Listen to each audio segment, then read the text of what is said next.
अखेर उन्हाळी सुट्टी सुरू झाली होती. मागचे 2 दिवस मी सुट्टीत काय करायचं याचा उत्साहात विचार करत होतो. मित्रांसोबत फिरण्यासाठी आम्ही बऱ्याच मजेशीर जागा निवडल्या होत्या. खरोखर या सुट्टीत आम्ही खूप मस्ती करणार होतो. माझं मन खूप आनंदात होतं. रात्री मावशीच्या मुलाचा फोन आला आणि त्याने मला त्याच्या गावी येण्याची खूप हौस दाखवली. मी त्याला आमच्यासोबत येण्याचा खूप आग्रह केला, पण त्याच्याकडे खूप काम असल्याने त्याला येता आलं नाही. तो माझ्यापेक्षा मोठा होता. मी त्याला भाऊ म्हणायचो. तो एका बँकेत लिपिक होता. त्याच्या शेतात खूप कामं होती, पण त्यासाठी त्याला माणसं मिळत नव्हती. मदतीसाठी त्याने मला त्याच्या गावी येण्याचा वारंवार हट्ट धरला. मी त्याला माझ्या सुट्टीच्या योजनांबद्दल सांगितलं, पण त्याच्या हट्टापुढे मला हार मानावी लागली. सगळे दिवस अभ्यासात गेले आणि आता मिळालेली सुट्टीही कामात जाणार होती. या विचाराने मला त्याचा खूप राग आला होता. पण घरात माझं कोणी ऐकत नव्हतं. मला त्या गावी राहायला खूप कंटाळा यायचा. तिथलं शांत आणि नीरस वातावरण मला अजिबात आवडत नव्हतं. मला शहरात मित्रांसोबत फिरायला आणि मजा करायला जास्त आवडत. त्याच्या हट्टामुळे माझ्या सगळ्या योजना पाण्यात गेल्या होत्या. मला वाटलं की माझी सुट्टी पूर्णपणे वाया जाणार आहे. पण भाऊ मोठा असल्याने आणि त्याला मदत लागत असल्याने मी त्याला नकार देऊ शकत नव्हतो. माझ्या काकांचे मागच्याच वर्षी दुर्घटनेत निधन झाले होते. त्यामुळे आता मावशी पूर्णपणे एकटी असायची. तिला एक मुलगा आणि एक मुलगी होती. मुलीचं लग्न 2 वर्षांपूर्वी झालं होतं, तर मुलाचं लग्न 6 महिन्यांपूर्वी झालं होतं. त्यांची परिस्थिती खूप बेताची होती आणि घरही अगदी साधं होतं. माझ्या भावाच्या गावी गेल्यानंतर इतकं काम होतं की 10 दिवस कसे गेले हे मला कळलंच नाही. रोज सकाळी लांबून पाणी आणावं लागायचं आणि दिवसभर भावाबरोबर शेतात खूप मेहनत करावी लागायची. त्यामुळे रात्री झोप लागली की दुसऱ्या कशाचीही जाणीव राहत नव्हती. त्रास खूप व्हायचा, पण का कोणास ठाऊक जेव्हा माझी नजर वहिनीकडे जायची तेव्हा हा सगळा त्रास नसल्यासारखा वाटायचा. तिच्या चेहऱ्यावरचं सुंदर हास्य पाहून माझ्या मनात एक वेगळीच ओढ निर्माण व्हायची. तिच्याकडे पाहिलं की कामाचा कंटाळा कुठे हरवून जायचा हे कळतच नव्हतं. माझ्या भावाचं वय 26 वर्ष होतं, तर वहिनी फक्त 21 वर्षांची होती. भावाची नोकरी फारशी चांगली नव्हती, पण त्याला पत्नी मात्र अतिशय सुंदर मिळाली होती. ती देखणी आणि मनमोहक होती. मी सुद्धा 24 वर्षांचा होतो. वहिनीशी प्रेम करण्याची खूप इच्छा होती, पण ती माझ्या भावाची बायको असल्याने मर्यादा होत्या. माझं मन अस्वस्थ आणि दुःखी व्हायचं. माझ्या मनात वहिनीबद्दल एक वेगळंच आकर्षण होतं. तिचा साधेपणा, तिचं हास्य आणि तिची प्रेमळ वागणूक माझं मन चोरून घेत होती. पण मी माझ्या भावनांवर नियंत्रण ठेवण्याचा प्रयत्न करत होतो. माझ्या मनात एक गोंधळ सुरू होता. एकीकडे भावाबद्दल आदर होता, तर दुसरीकडे वहिनीबद्दल सांगता न येणारं प्रेम. या दुविधेत माझं मन सतत अस्वस्थ होतं. दिवस जसजसे पुढे सरकत होते तसतशी वहिनी मला अधिकाधिक आवडू लागली होती. तिचं हास्य, तिची प्रेमळ नजर आणि तिची काळजी घेण्याची पद्धत मला वेडं करत होती. मी दररोज एकदा तरी वहिनीच्या आठवणीत बाथरूममध्ये जाऊन येत होतो. माझ्या मनात तिच्याबद्दलच्या भावनांची हुरहुर असायची. पण आता जे काही करायचं होतं ते लवकर करणं गरजेचं होतं. माझ्या मनात खूप बेचैनी होती. एक दिवस सकाळी पाणी भरत असताना सायकलवरून जड भांडी उतरवताना वहिनी मला मदत करत होत्या आणि त्या क्षणी त्यांचा हलकासा स्पर्श मला होत असे आणि मला कसं तरी व्हायचं. त्या स्पर्शाने माझं मन अधीर झालं होतं. पण शेजारी मावशी आणि भाऊ असल्याने आम्ही त्या स्पर्शाच्या पुढे कधीच गेलो नाही. मनात तीव्र इच्छा असूनही परिस्थितीमुळे आम्हाला स्वतःला ताब्यात ठेवावं लागत होतं. जवळजवळ 10 ते 15 दिवस हे असंच चाललं होतं. आमच्या मनात सांगता न येणारं प्रेम आणि ओढ वाढत होती. आता वहिनींशी चांगली ओळख झाली होती. आमच्यात खुल्या गप्पा रंगू लागल्या होत्या. आम्ही रोज बराच वेळ बोलत बसायचो आणि एकमेकांना आपल्या खाजगी गोष्टी सांगायचो. त्यांच्या दुःखात मी सहभागी व्हायचो आणि माझ्या आनंदात त्या आनंदी होत असत. आमच्यात एक भावनिक नातं तयार झालं होतं. मला त्यांच्या डोळ्यात माझ्याबद्दलच प्रेम स्पष्ट दिसत होत. मला वाटायचं की मला एक जिवलग मैत्रीण मिळाली आहे. पण माझ्या मनात त्यांच्याबद्दल मैत्रीपेक्षा जास्त भावना होत्या, ज्या मी त्यांना सांगायचं धाडस एकवटत होतो. माझं मन अधीर आणि उत्सुक होतं. त्या खास क्षणाची वाट बघत होतं. असंच एकदा आम्ही दोघं टीव्हीवरची गाणी बघत बसलो होतो. एकापाठोपाठ एक नवीन प्रेमळ गाणी लागली होती आणि त्या मधुर संगीताने वातावरण एकदम प्रेमळ बनलं होतं. मी इतके लक्ष देऊन गाणी बघत होतो की माझं वहिनीकडे लक्षच नव्हतं. त्या गाण्यांच्या जादुई दुनियेत मी पूर्णपणे हरवून गेलो होतो. गाणं संपल्यानंतर माझं सहज त्यांच्याकडे लक्ष गेलं, तर त्या माझ्याकडे टक लावून बघत होत्या आणि त्यांच्या चेहऱ्यावर एक हसू होतं. ते पाहून मी अगदी लाजल्यासारखा झालो होतो. मला काय बोलावं ते सुचेना. माझं मन लाजेने खाली वाकलं. अरे, तू असा कसा रे लगेचच उत्तेजित होतो? त्या हसत म्हणाल्या. त्यांच्या त्या बोलण्याने मी आणखी लाजलो. पण लगेच स्वतःला सावरत मी म्हणालो, वहिनी, खरं सांगायचं तर मी आजपर्यंत कोणत्याही स्त्रीला हात लावला नाही. त्याचाच हा परिणाम आहे. माझं हे प्रामाणिक उत्तर माझ्याकडे तयार होतं. माझं उत्तर ऐकून त्या प्रेमाने हसल्या आणि म्हणाल्या, अरे, तू काळजी करू नकोस. हात तर काय, तू अजून बरंच काही करू शकशील. पण तुलाच पुढाकार घ्यावा लागेल. प्रत्येक गोष्टीसाठी वेळ लागतो. त्यांच्या त्या प्रोत्साहनाच्या शब्दांनी माझ्या मनात धाडस आलं.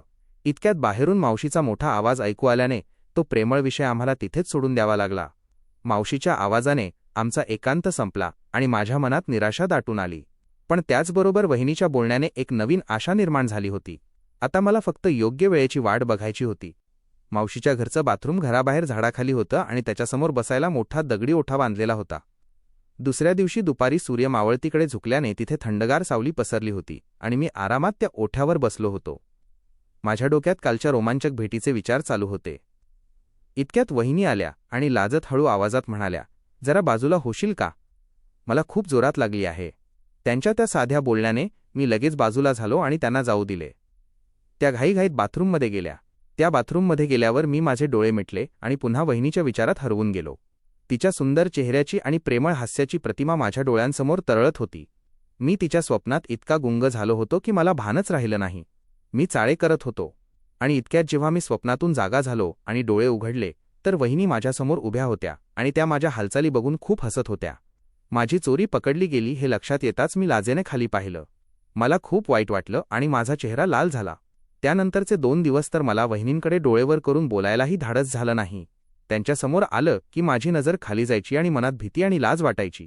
मला माझ्या चुकीची जाणीव झाली होती. माझं मन अस्वस्थ होतं. एक दिवस भाऊ शेजारच्या गावी गेला होता आणि मावशीसुद्धा शेजारच्या घरी गेली होती. म्हणजे घरात फक्त आम्ही दोघंच होतो. बाहेर शांत आणि थंड हवा वाहत होती आणि मी सावलीत आरामात बसलो होतो. इतक्यात मला वहिनींची हळू हाक ऐकू आली आणि मी उत्सुकतेने लगेच घरात गेलो. आज वहिनी नेहमीपेक्षा खूपच आनंदात दिसत होत्या. त्यांच्या चेहऱ्यावर एक वेगळी चमक होती आणि त्या खूप आकर्षक दिसत होत्या. त्यांना बघून मला त्यांना घट्ट मिठी मारावीशी वाटली. मी हळूच पुढे सरकलो आणि त्यांना घट्ट मिठी मारली. माझ्या अचानक केलेल्या कृतीने त्या दचकल्या आणि घाबरलेल्या आवाजात म्हणाल्या, "अरे, कोण येईल? दूर हो." मी त्यांचं न ऐकता त्यांच्या गालावर एक हलका किस केला आणि लगेच मागे सरकलो. त्या क्षणाची तीव्रता खूप होती. त्या दिवशी रात्री जेवण सुरू होतं. रोज जेवताना कोण जास्त बोलतं याची माझी आणि वहिनीची हसतमुख पैज असे. पण आज जेवण संपत आलं तरी दोघंही शांत होतो. आमच्या मनात कालच्या रोमांचक भेटीचे विचार चालू होते. मी लगेच जेवण संपवलं आणि अस्वस्थ मनाने झोपायला बाहेर अंगणात गेलो. अंगणात चांदणं पसरलं होतं आणि थंड हवा वाहत होती, पण माझ्या मनात विचारांचं वादळ चालू होतं. कालच्या धडधडणाऱ्या क्षणांची आठवण मला बेचैन करत होती. अंगणात झोपायचा प्रयत्न करत असताना मला सारखी वहिनीची हसणारी आणि लाजरी मूर्ती आठवत होती. माझ्या मनात तिच्याबद्दलच्या भावनांची खळबळ उठली होती. मला तिला पुन्हा भेटायचं आणि माझ्या मनातलं प्रेम सांगायचं होतं.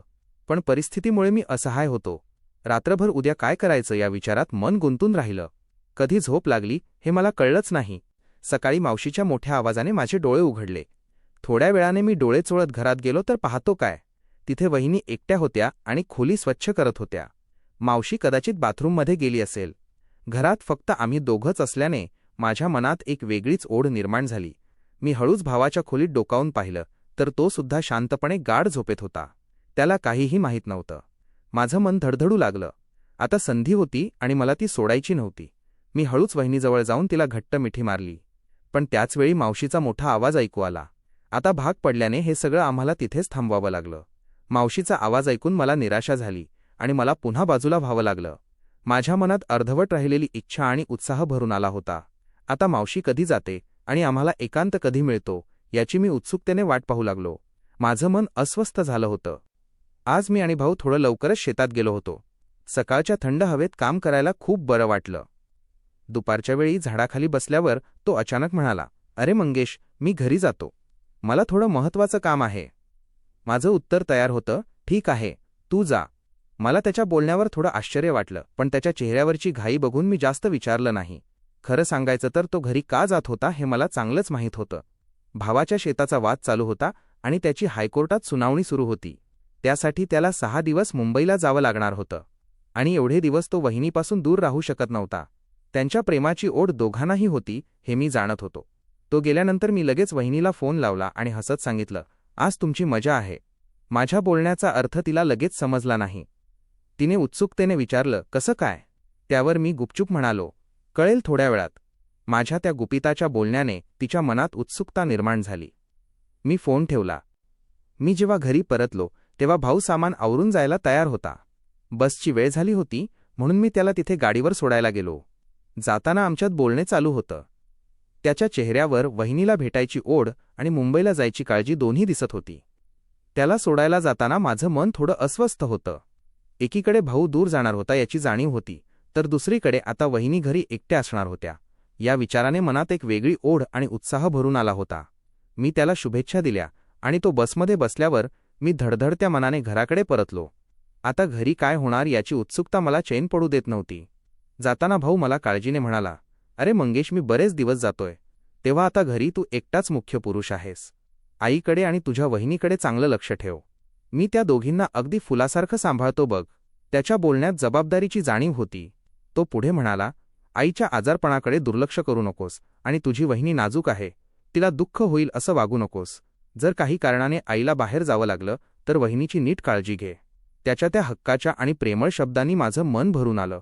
मी त्याला हसत म्हणालो, "भाऊ, तू असा परक्यासारखा उपदेश करू नकोस. मी याच घरातला आहेस हे तू विसरू नकोस. तू शांतपणे जा आणि व्यवस्थित परत ये. मी रोज तुला इकडची बातमी कळवत राहीन." माझ्या त्या आश्वासक शब्दांनी त्याला थोडा आधार मिळाला. "चल मग, शुभ प्रवास. येतो मी," असं म्हणून बस आली आणि त्याला गाडीत बसवून मी जेव्हा परतलो तेव्हा जेवणाची वेळ झाली होती. म्हणून मी येताच आम्ही सगळे जेवायला बसलो. आज वहिनी माझ्याकडे बघून सारखी लाजत होत्या. त्यांच्या चेहऱ्यावर एक वेगळी चमक आणि डोळ्यात प्रेमळ भाव दिसत होता. त्यांच्या त्या लाजरी नजरेने माझं मन अधीर झालं होतं. मला कालच्या रोमांचक भेटीची याद झाली आणि माझ्या मनात एक हुरहुर निर्माण झाली. जेवताना आमचे डोळे अनेकदा भेटले आणि त्या शांत नजरेतून आमच्या मनातलं सांगता न येणारं प्रेम आणि ओढ स्पष्टपणे जाणवत होतं. माझं मन आता फक्त रात्रीच्या एकांताची आतुरतेने वाट बघत होतं. जेवण झाल्यावर मी मावशीला म्हणालो, "मावशी, शेतातली मोटर कशामुळे तरी बिघडली आहे. तिच्या फुटबॉलमध्ये पाणीच थांबत नाही. त्यामुळे पाईपमध्ये शेणमिसळ पाणी रोज भरल्याशिवाय ती चालूच होत नाही." माझ्या बोलण्यात काळजी आणि अडचण होती. मी पुढे म्हणालो, "आणि हे पाणी एकट्याने भरता येत नाही. भाऊ होता तेव्हा काही अडचण नव्हती, पण आता माझ्यासोबत सकाळी शेतात तुम्हालाच यावं लागेल." माझ्या त्या विनंतीवर मावशी थोडी विचारात पडली. मावशी हळू आवाजात म्हणाली, "अरे बाळा, माझं आता वय झालंय. मला अशी जड कामं जमत नाहीत रे. तू तुझ्या वहिनीला घेऊन गेलास तर बरं होईल. तुझा भाऊ नसल्याने तिलाही घरी एकटेपणा जाणवेलच." त्यांच्या बोलण्यात माया आणि समजूतदारपणा होता. मावशी पुढे म्हणाली, "मग तू तिला सगळं शेत दाखवायला घेऊन जा. तिलाही थोडा बदल मिळेल आणि तुमचं कामही होईल." त्यांच्या त्या सूचनेने माझ्या मनात आनंद झाला. मी लगेच वहिनीकडे बघितलं आणि उत्सुकतेने विचारलं, "ठीक आहे मग वहिनी, आपण पहाटे 5 वाजता जाऊया. कारण शेताला लवकर पाणी सोडावं लागेल. वीज कधी जाईल याचा काही नेम नाही." रात्रीचे 9:30 वाजले होते आणि आज वहिनींना जास्त काम नव्हतं. त्यामुळे आम्ही दोघं हळूहळू बोलत बसलो होतो. मावशी बाहेर अंगणात शांतपणे बसली होती. घरात फक्त आमचा हळू आवाज घुमत होता आणि वातावरणात एक शांतता आणि वेगळीच ओढ निर्माण झाली होती. माझ्या मनात उद्याच्या सहलीचे आणि वहिनीशी एकांताचे विचार चालू होते. माझं मन अधीर झालं होतं. माझं मन अस्वस्थ झालं आणि मी हळूच वहिनीला जवळ ओढलं आणि तिला किस केलं. आणि थोडा वेळ किस केल्यावर मग दुसऱ्या दिवशी लवकर जायचं होतं, म्हणून आम्ही थोड्या वेळाने झोपायला गेलो.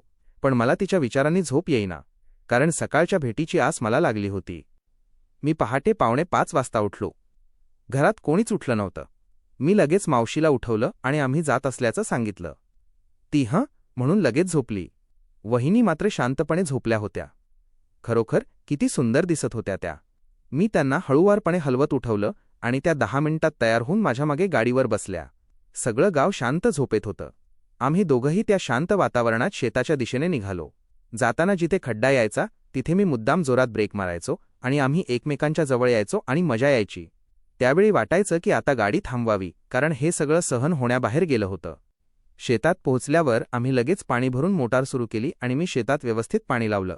माझं काम झाल्यावर मी लगेच वहिनीकडे गेलो आणि त्यांना जाऊन घट्ट मिठी मारली. त्या शांत वातावरणात आणि त्यांच्या जवळच्या सोबतीने माझं मन खूप आनंदी झालं होतं. मला वाटलं की मला माझ्या स्वप्नातली परी भेटली आहे. आणि मी त्यांना आणखी जवळ ओढून घेतलं आणि मी म्हणालो, "तू खूप आकर्षक दिसतेस. मला तू खूप आवडतेस." ती सुद्धा आनंदात मला म्हणाला, "तू सुद्धा मला खूप आवडतोस." ती मला घट्ट चिकटली. मला सुद्धा खूप छान वाटत होतं. मी तिच्या ओठावर ओठ ठेवले आणि किस करू लागलो आणि किस करत तिच्याशी चाळे करत होतो. "माझं तुझ्यावर खूप प्रेम आहे." आता मी तिच्यावर तुटून पडलो. मग माझा छोटा मंगेश त्याच्या कामाला लागला आणि आम्ही दोघंही त्या रंगीत सागरात बुडून गेलो होतो. आम्ही दोघंही त्या क्षणाचा भरपूर आनंद घेत होतो आणि एका नव्या आणि रोमांचक अनुभवाच्या दिशेने जात होतो. माझा छोटा मंगेश आपलं काम करत होता आणि आता तिच्या चेहऱ्यावर समाधानाचे भाव स्पष्टपणे जाणवत होते. ती प्रत्येक क्षणाचा पुरेपूर आनंद घेत होती आणि तिच्या मनातली इच्छा पूर्ण होत होती. आणि मग तो क्षण आला जेव्हा आम्ही दोघंही एका वेगळ्या शांततेत मिसळून गेलो. थोड्याच वेळात आम्ही दोघंही एका सर्वोच्च बिंदूवर पोहोचलो आणि एका दीर्घ श्वासानंतर शांत झालो. तर मित्रांनो, कथा आवडली असेल तर कमेंट करून सांगा, व्हिडिओला लाईक करा, चॅनलला सबस्क्राईब करायला विसरू नका. चला तर मग पुन्हा भेटूया अशाच नवीन व्हिडिओमध्ये. धन्यवाद.